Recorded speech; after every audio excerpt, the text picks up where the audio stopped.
बिस्मिल्लाहिर्रहमानिर्रहीम। आप सबको अस्सलाम वालेकुम। आज जिस फ्रेगरेंस के बारे में हम बात करेंगे उसके हाउस का नाम है बोधिशिया द विक्टोरियस और इस स्पेसिफिक फ्रेगरेंस का नाम है ब्लू सफ़ायर।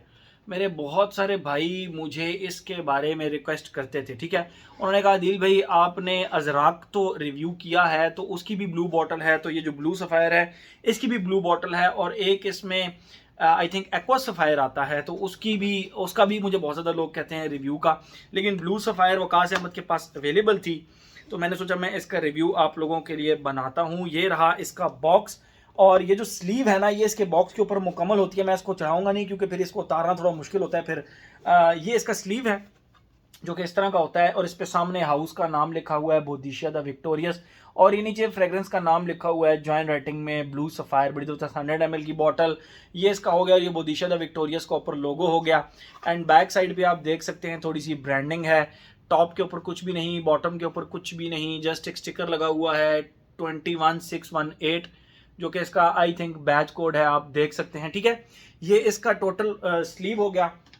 इस स्लीव के अंदर एक हार्ड ब्लैक बॉक्स है और उस बॉक्स के ऊपर बोधिशिया द विक्टोरियस का ये लोगो है और यहाँ पे बोधिशिया द विक्टोरियस लिखा हुआ है। जो मुझे बाकी इसके बॉक्स में कुछ भी नहीं है, ना फ्रंट पे ना बॉटम पे ना कुछ। आपको इसके अंदर बोतल हिलती हुई नज़र आ रही होगी। ये चीज़ मुझे थोड़ी सी अजीब सी लगी कि इतना ज़बरदस्त प्रेजेंटेशन आपने दे दी लेकिन जो है ना बॉटल इसके अंदर उसको ज़रा सही स्नग फिट नहीं रखा। ये इसका बॉक्स है जिसके अंदर आपको वो एक कट आउट नज़र आ रहा होगा, एक कटा हुआ फॉर्म नज़र आ रहा होगा which is suppose to handle this bottle, but उसने हैंडल नहीं किया इसके ऊपर और बॉटल इसके अंदर फ्री पड़ी हुई है। ये थोड़ा सा मुझे लगा कि इसके ऊपर थोड़ा सा काम करना चाहिए था। और ये इसका बेस है जिसके अंदर एक बड़ा ज़बरदस्त कलर ब्लैक कलर का कपड़ा लगा हुआ है। ये रही इसकी बॉटल, ये रही इसकी बॉटल। आप देख सकते हैं इसके बैक पे ये लगा हुआ है जो बोधिशिया द विक्टोरियस की मोस्टली बॉटल्स में होता है। हर बॉटल का ये डिफरेंट होता है, ठीक है। जिस तरह ये आप देखें ये बोधिशिया द विक्टोरियस का दाजमान है, इसका ये स्टिकर डिफरेंट है, इसका ये डिफरेंट है। ये मेटालिक टाइप प्लास्टिक का होता है बेसिकली, लेकिन ये हर बॉटल का डिफरेंट होता है, ठीक है। तो इसी तरह इस बॉटल में भी ये डिफरेंट है लेकिन बीच में एक ब्लू कलर का सफ़ायर टाइप लगा हुआ है और इस तरफ आप देख सकते हैं बोधिशिया द विक्टोरियस का लोगो है, बोधिशिया द विक्टोरियस लिखा हुआ है और ये फ्रेग्रेंस का नाम लिखा हुआ है which is blue sapphire. Cap typical जिस तरह बोधिशिया द विक्टोरियस की होती है, हैवी मेटालिक, हैवी मेटालिक तो नहीं कह सकते लेकिन एक अच्छी हैवी कैप है और उसके ऊपर ये डिज़ाइन वगैरह बना हुआ है और गोल्डन कलर का इसका स्प्रेयर है एंड दैट्स इट। बाकी इसकी अगर इसकी बॉटल आप दूर से देखेंगे थोड़ा सा यूं तो आपको इसमें और अजराक या अजरक की बॉटल में ना को बहुत ज़्यादा डिफरेंस फील नहीं होगा अनलेस अनटिल आप इसको यूं टर्न करेंगे और यहाँ पे सिर्फ एक ब्लू कलर का जो छोटा सा सफ़ायर है उसकी वजह से आपको ये दूर से पहचानी जाएगी कि ये ब्लू सफ़ायर और साथ वाली जो है वो अजरक है, ठीक है। ये इसकी प्रेजेंटेशन हो गई। बात करते हैं हम इसकी खुशबू के बारे में। तो कोई जैसे ही आप इसको लगाते हैं इसके अंदर एक बहुत ही यूनिक किस्म की डिफरेंट किस्म की खुशबू आपको फील होती है जो कि अच्छा मैं आप लोगों को एक चीज़ बताता चलूँ। मेरी वकास भाई से डिस्कशन होती रहती है तो उन्होंने मुझे कहा है कि बोधिशिया द विक्टोरियस को जो एक सिग्नेचर है वो रोज़ होता है। इनकी हर फ्रेग्रेंस में तकरीबन आपको एक रोज़ का टच ज़रूर फील होगा। ज़रूरी नहीं है वो एक ही किस्म का रोज़ हो लेकिन रोज़ का टच ज़रूर होता है। वो सिरपी रोज़ भी हो सकता है, वो ड्राइड रोज़ भी हो सकता है, वो फ्रेश रोज़ पेटल्स टाइप का रोज़ भी हो सकता है। तो इसके अंदर जो रोज़ की एक प्रेजेंस है वो आपको फील तो होती है लेकिन बहुत ज़्यादा फील नहीं। मैं आपको बताऊंगा इसमें कहीं ना कहीं रोज़ फील आपको ज़रूर होता है। बहरहाल खुशबू की बात करते हैं। जैसे ही आप इसको लगाते हैं इसके स्टार्ट में लिटरली आपको इस तरह लगता है जिस तरह आपने हनी के ऊपर थोड़ी सी एक लेमन निचोड़ दिया हो और थोड़ी सी अजवाइन जो कि इसको थोड़ी सी हर्बलिश टच दे देती है। Ajwain spicy and herbalish at the same time. Honey के ऊपर आपने इन दोनों चीज़ों को निचोड़ दिया हो, लेमन को और अजवाइन को, और उसको जब आपने मिक्स करके खुशबू की हो non medicinal bit sweet Honey. Start के अंदर आपको लिटरली इसकी खुशबू इस तरह लगेगी जिस तरह लेमन, अजवाइन की स्पाइसी सी एंड हनी की एक नॉन मेडिसिनल सी स्वीट सी खुशबू। सेकंड फेज के अंदर इसका जो हनी है आप लिटरली इस तरह आपको लगेगा जिस तरह वो मैंथोलिक, आप कह लें कि एक तो उसकी खुशबू थोड़ी सी हनी की थोड़ी सी स्वीट रहती है, उसके साथ बिल्कुल एक मैंथोलिक सा टच आएगा। मेंटी टच नहीं, मैंथोलिक सा टच उसके अंदर आएगा और आपको एक जिस तरह प्रिकली हीट पाउडर के अंदर से आपको एक मैंथोलिक सा टच आता है और हल्का सा सोपी सा टच आएगा। And the third thing you will get from this is एक प्रॉपर फ्लोरल नोट होता है, जो कि रोज का एक प्रॉपर आपको नोट फील होगा। रोज पेटल्स की फ्रेश हल्की फुल्की खुशबू फील होगी। यानी सेकंड फेज में अगर हम इसको समराइज करें तो हनी की तरह की एक नॉन मेडिसिनल सी स्वीट सी खुशबू। बेसिकली इसके अंदर एक फ्लावर यूज किया गया है जो कि जिसका नाम है मंगोलिया। मैंने उससे रिलेटेड जितनी भी फ्रेग्रेंसेस देखी हैं, मंगोलिया बेस्ड फ्रेग्रेंसेस, उनमें आपको इस तरह फील होता है जिस तरह आपको हनी की खुशबू आ रही है। ठीक है, तो वो जो मैंगोलिया की खुशबू है वो बेसिकली एक नॉन मेडिसिनल हनी की तरह की खुशबू होती है, लेकिन वो उसके साथ रोज को जब ऐड करेंगे तो थोड़ा सा मेंथोलिक हो जाएगा। Not the minty rose but the mentholic rose, जिस तरह एक प्रिकली हीट पाउडर के अंदर ठंडी ठंडी सी एक खुशबू आती थी, और हनी की एक खुशबू आएगी और प्रॉपर रोज पेटल्स की भी आपको खुशबू आएगी। तो इसके अंदर जो रोज का अकॉर्ड है, बेसिकली इस फ्रेग्रेंस के अंदर जो रोज का अकॉर्ड है वो डुअल अकॉर्ड है।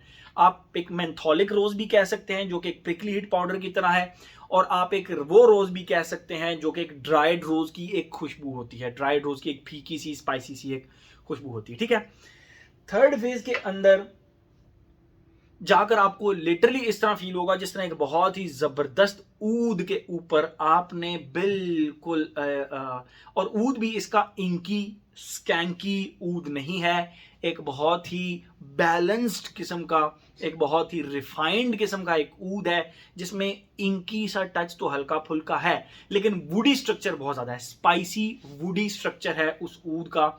जिस तरह शेव्ड वुड्स होती हैं उनको स्पाइसी और बिल्कुल 1 से 2% इंकी कर लें, और उसके साथ आप हनी की, बेसिकली तो वो मंगोलिया की खुशबू है, लेकिन रेफरेंस के तौर पर आपको बता रहा हूं कि नॉन मेडिसिनल लाइट से हनी की एक खुशबू उस ऊद के साथ अटैच हो जाती है।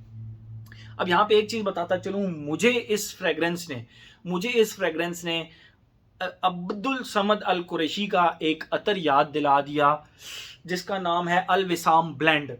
इसके हर फेज ने नहीं, top notes, base, mid notes और बेस नोट्स, 3 फेजेस होते हैं।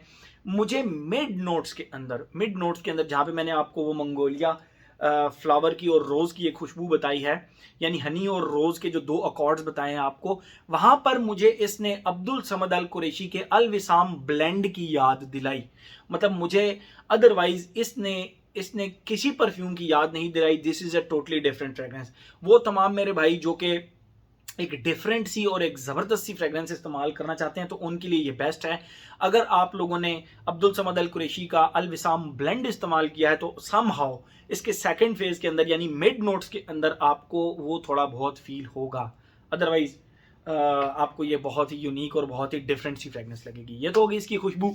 अब हम आते हैं अपने पैटर्न की तरफ। Age, gender, longevity, projection, weather, occasion. Age की अगर हम बात करें तो ये जिस तरह की ये खुशबू है, मुझे लगता है कि ये हर बंदे को पसंद आ सकती है, लेकिन स्टिल आप अपनी नीड्स के मुताबिक, आप अपनी लाइकिंग्स के मुताबिक, और यूनिक फ्रेग्रेंस है तो उस लिहाज से आप इसको लगा सकते हैं। मेरे लिए, मतलब मेरे कागजों के मुताबिक इसके ऊपर एज रिस्ट्रिक्शन नहीं लगाई जा सकती। ठीक है, एज हो गया। जेंडर की अगर हम बात करें तो मैस्कुलिन फ्रेग्रेंस लगी, को फेमिनिन साइड पे बहुत ज्यादा जाती हुई फील नहीं हुई, मैस्कुलिन सी फ्रेग्रेंस लगी मुझे। ठीक है, a kind of unisex, yo 60% masculine और 40% फेमिनिन साइड पे जाती हो आप कह सकते हैं, लेकिन still from my side is a masculine fragrance. मैं जस्ट इतना कह सकता हूं। ठीक है, एज हो गया। जेंडर हो गया। Longevity, projection.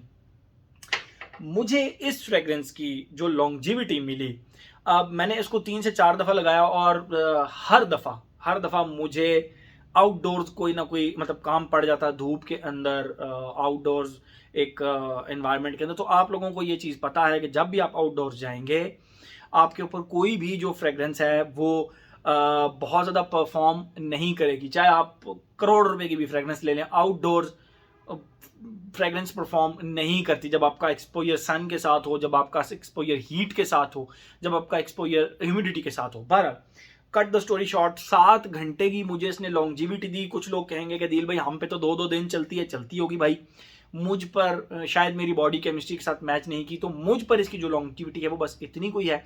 और इसकी जो प्रोजेक्शन है वो 1 घंटा 1.5 घंटा चली, और वो भी आर्म लेंथ तक। ये मैं आपको अपनी कैलकुलेशन के मुताबिक बता रहा हूँ, ठीक है। एज हो गया, जेंडर हो गया, लॉन्जिविटी प्रोजेक्शन हो गया। वेदर और ओकेजन की बात करें तो क्योंकि ये ऊद बेस्ड फ्रेग्रेंस है, तो from my side I would say कि आप इसको लगाएं तो